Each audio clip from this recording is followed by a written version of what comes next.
بەداخەوە چلە یەکێک لە هونەرمەند و یەکێک لە ئەکتەرە هەرە دیارەکانی نێو سینەما و هەروەها دراما و نێو بڵین شانۆی کوردی کاویش عەبدوڵڵای خەیاتە بێگومان ئەمڕۆ 40 ڕۆژ تێپەڕە بێت بەسەر کۆچی دوایی ئەو هونەرمەندەیە وام ئێوارەیە لە مەراسیمێکی شایستەیە بە ئامادەبوونی بەشێک لە هونەرمەندان و نووسەران و ئەدیبانی کورد و بەشێک لە ئازیزان و خزمانی هونەرمەند عەبدوڵڵای خەیات لە نێو چلەکەیە ئامادە بوون بێگومان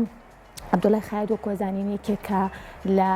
هونەرمەندە هەرە دیارەکان و ناوی تەواوی عەبدوڵڵا حەمە ساڵح حەمە ئەمین و ناسراو بە عەبدوڵڵای خەیاتە ساڵی 1964 لە شاری هەڵەبجە لەدایک بوو یەکێکە لە ئەکتەرە دیارەکانی کوردستان لە ساڵی 1979 لە یەکەم کاری هونەری بەناوی شانۆی ڕێژنە دەرکەوت و خاوەنی 30 کاری شانۆی بوو و بەشداری لە چەندین فیلم و درامادا کردووە بەڕۆڵبینینی لە درامای وەسێتنامە لە ناو خەڵکدا بە کەسایەتی جەمال یاخود گوڵی بامێن ناسراوە بەداخەوە ڕۆژی 4/9 بەهۆی ڤایرۆسی کۆرۆناوە کۆچی دوایی کردوم ئێوارەیە کاژمێر 4/9 و چلەی ماتەمینی ئەو هونەرمەندە بە ئامادەبوونی بەشێک لە